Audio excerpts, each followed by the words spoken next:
മിശിഹായിൽ പ്രിയമുള്ള സഹോദരി സഹോദരന്മാരെ, പ്രിയമക്കളെ, ഇന്നേ ദിവസം മിസ്റ്റർ മർക്കോസ് അറിയിച്ച കർത്താവ് വിശ്വമിശിഹായുടെ പരിശുദ്ധ സുവിശേഷം 9-ാം അധ്യായം 2-3 വാക്യങ്ങൾ. Saint marks gospel chapter 9 versus 2 and 3. 6 ദിവസം കഴിഞ്ഞ് പത്രോസ്, യാക്കോബ്, യോഹന്നാൻ എന്നിവരെ മാത്രം കൂട്ടിക്കൊണ്ട് ഈശോ ഒരു ഉയർന്ന മലയിലേക്ക് പോയി. അവൻ അവരുടെ മുൻപിൽ വെച്ച് രൂപാന്തരപ്പെട്ടു. അവന്റെ വസ്ത്രങ്ങൾ ഭൂമിയിലെ ഏതൊരു അലക്കുകാരനും വെളുപ്പിക്കാൻ കഴിയുന്നതിനേക്കാൾ വെണ്മയും തിളക്കവുമുള്ളതായി.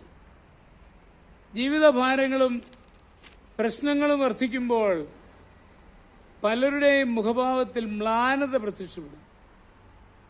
പുഞ്ചിരിക്കാനുള്ള കഴിവ് നഷ്ടപ്പെടും. ചെറുപ്പകാലത്തുണ്ടായിരുന്ന മുഖപ്രസാദം ഇല്ലാതാകും. ആകുല ചിന്തയുടെ പ്രത്യക്ഷ ലക്ഷണമായ മൂകത മുഖത്ത് വ്യക്തമായി കാണും. ഈ രീതിയിൽ ജീവിച്ചാൽ ജീവിതം ഭാരമായി തീരും. നാം അഭിമുഖീകരിക്കുന്ന പ്രശ്നങ്ങൾ എല്ലാം ഇല്ലാതാക്കിയ ശേഷം സന്തോഷിക്കാമെന്ന് ചിന്തിച്ചാൽ അത് അസാധ്യമാണ്. സാഹചര്യങ്ങൾ എത്ര നിരാശാജനകമായിരുന്നാലും അതിൽ സന്തോഷം കാണുവാൻ ക്രൈസ്തവന് സാധിക്കും. കാർമേഘത്തിൽ മാരിവില്ല് പ്രത്യക്ഷപ്പെടുന്നത് പോലെ പ്രശ്നങ്ങളുടെ മധ്യത്തിൽ ക്രൈസ്തവൻ സന്തോഷം കണ്ടെത്തും.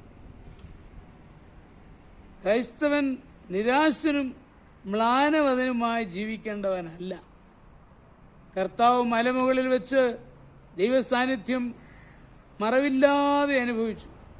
തൽഫലമായി തന്റെ മുഖം പ്രകാശിച്ചു.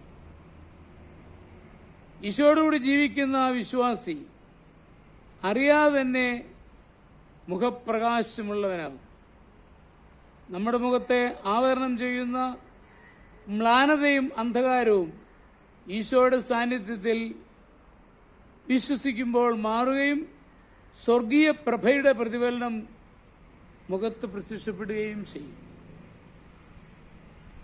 സാഹചര്യം വിപരീതമായിരുന്നാലും ഈശോയുടെ സാന്നിധ്യബോധം പ്രശാന്തതയും സന്തോഷവും തരുന്നു. അപ്പോൾ നാം അറിയാതെ തന്നെ നമ്മുടെ മുഖത്ത് അതിൻ്റെ പ്രതിഫലനം ഉണ്ടാകും.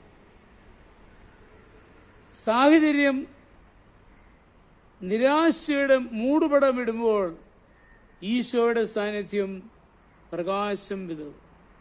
നമ്മുടെ കർത്താവ് മിശിഹായുടെ കൃപയും പിതാവായ ദൈവത്തിന്റെ സ്നേഹവും പരിശുദ്ധാത്മാവിന്റെ സഹവാസവും പരിശുദ്ധ അമ്മയുടെ മധ്യസ്ഥതയും നിങ്ങളെല്ലാവരോടും കൂടി ധാരാളമായിട്ടുണ്ടായിരിക്കും, എപ്പോഴും എപ്പോഴും എന്നേക്കും.